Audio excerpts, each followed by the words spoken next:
Imagine you're sitting in a cockpit about the size of a phone booth. You've been airborne for 14 hours. There's nowhere to stretch your legs. You're wearing a pressure suit, you're breathing recycled air, and somewhere over the Pacific Ocean, you realize you still have 22 hours left to fly. This is what B-2 Spirit stealth bomber pilots do. Regularly. The B-2 flies missions that last up to 44 hours, sometimes longer. That means takeoff in Missouri, a strike on a target anywhere on Earth, and a landing back where you started, all without touching the ground. And for most of that time, there are exactly 2 people responsible for a $2.1 billion aircraft and whatever it's carrying. So the question is obvious. When do they sleep? And what happens to the plane while they do?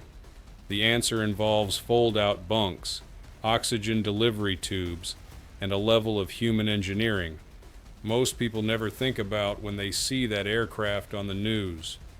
To understand how this works, you have to start with the aircraft itself.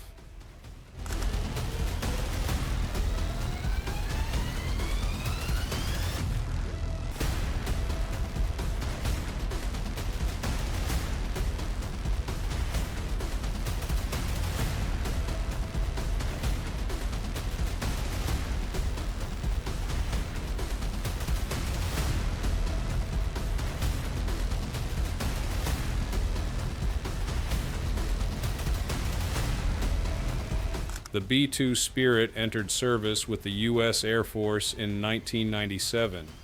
It's a flying wing design, which means there's no traditional fuselage, no tail fins, just a smooth, boomerang-shaped aircraft that reflects almost no radar signal. The Air Force only ever built 21 of them. As of today, 20 remain operational. Whiteman Air Force Base in Missouri is the only place they're stationed, which means every single B-2 mission in history has started from the same patch of tarmac in the middle of the country. The plane has a crew of 2, a pilot and a mission commander. They fly side by side in a cockpit that, despite the aircraft's massive 172-foot wingspan, is genuinely cramped. The B-2 wasn't designed for crew comfort. It was designed to be invisible, and that's exactly the problem when you need to fly it for 44 hours straight. The Air Force knew early on that 2-person crews couldn't stay sharp across missions of this length.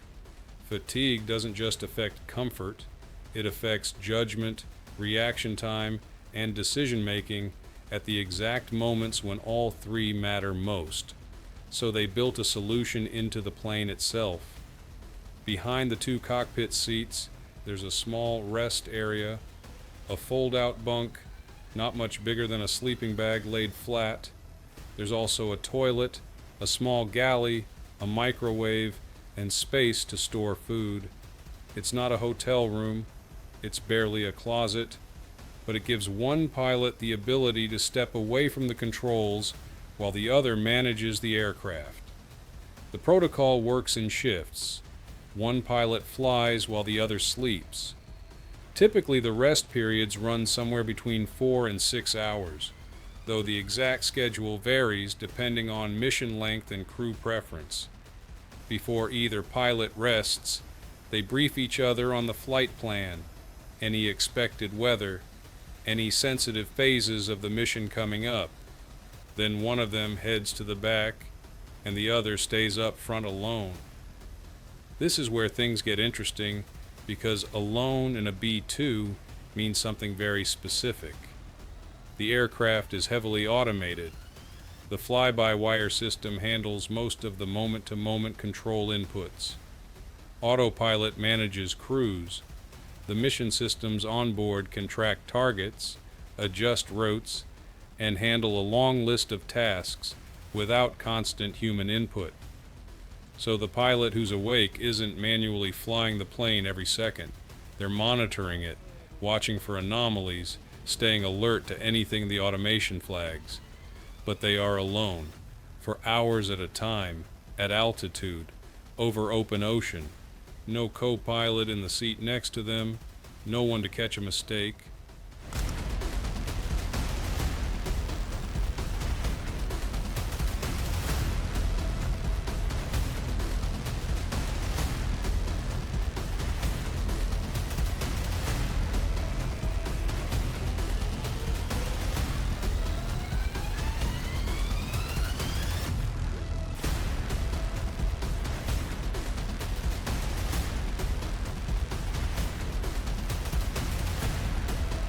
The Air Force is careful about who gets to this point.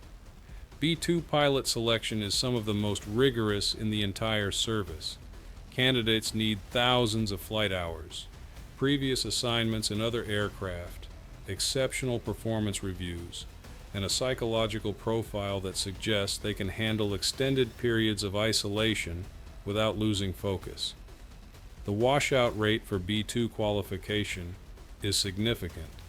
Being a great pilot isn't enough. You have to be the right kind of person.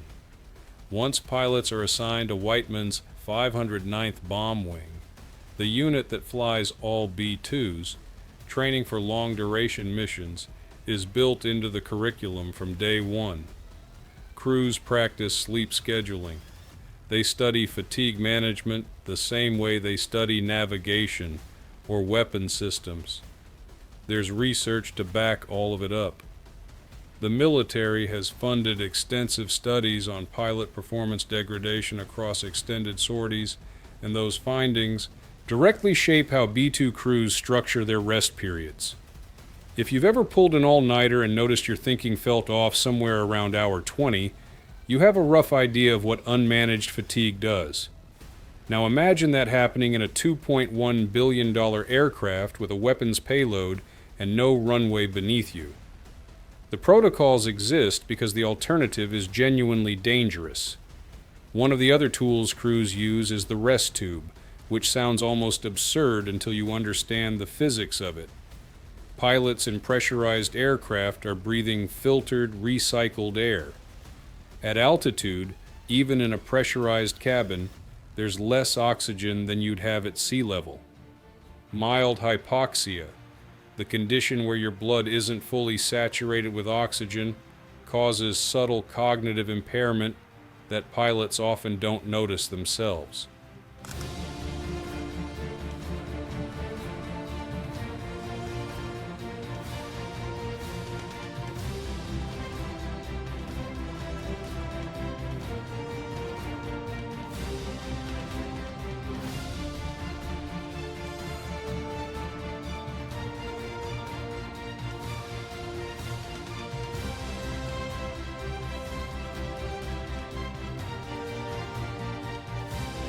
The rest tube delivers a slightly higher concentration of oxygen to a resting pilot, improving the quality of their sleep and helping them wake up more alert.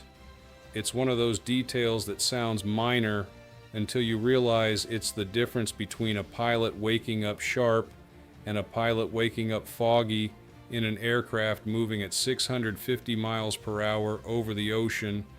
We cover military stories like this every week. If that's your thing, subscribe. The food situation is its own logistics problem. Missions of this length require real caloric management. Crews eat prepackaged meals similar to military MREs, but often supplemented with higher quality options from the flight kitchen at Whiteman. Caloric intake matters for alertness. Skip too many calories across a 40-hour mission, and your cognitive performance drops whether you're sleeping properly or not. There's a reason the Air Force has dietitians involved in mission planning for extended sorties. It sounds like overkill right up until the moment it isn't. Then there's the psychological side, which the military talks about less, but which pilots themselves have described in interviews. Being alone in a cockpit for 6+ hours at 40,000 feet over open water in an aircraft that has no parallel anywhere in the world is a specific kind of experience.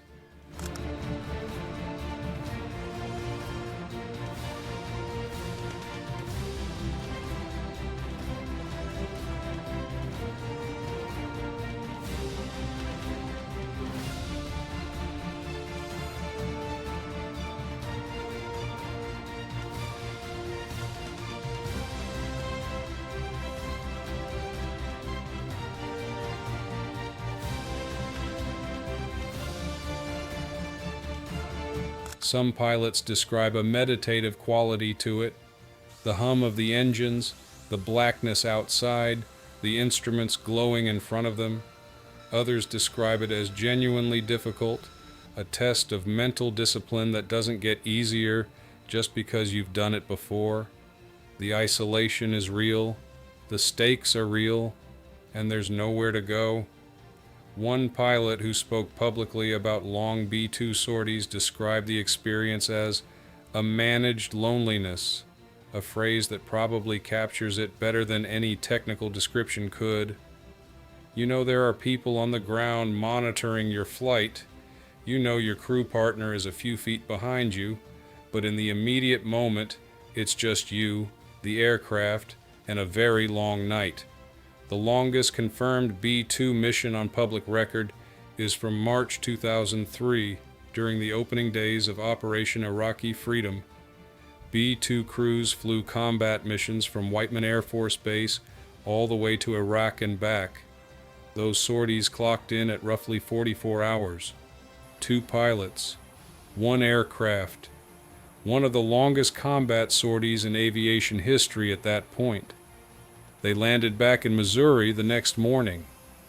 What makes those missions worth examining isn't the distance or the duration in isolation. It's the combination of everything required to sustain 2 human beings at peak performance across that window of time.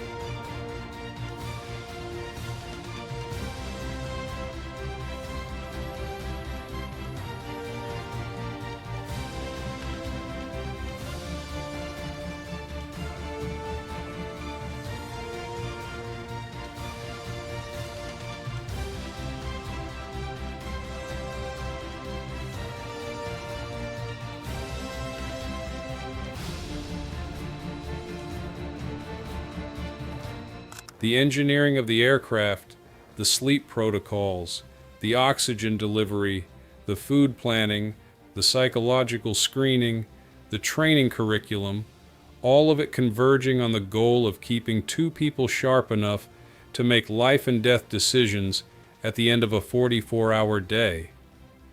The B-2 gets a lot of attention for what it can do, its stealth technology, its precision weapons capability, its ability to strike anywhere on Earth within hours of takeoff.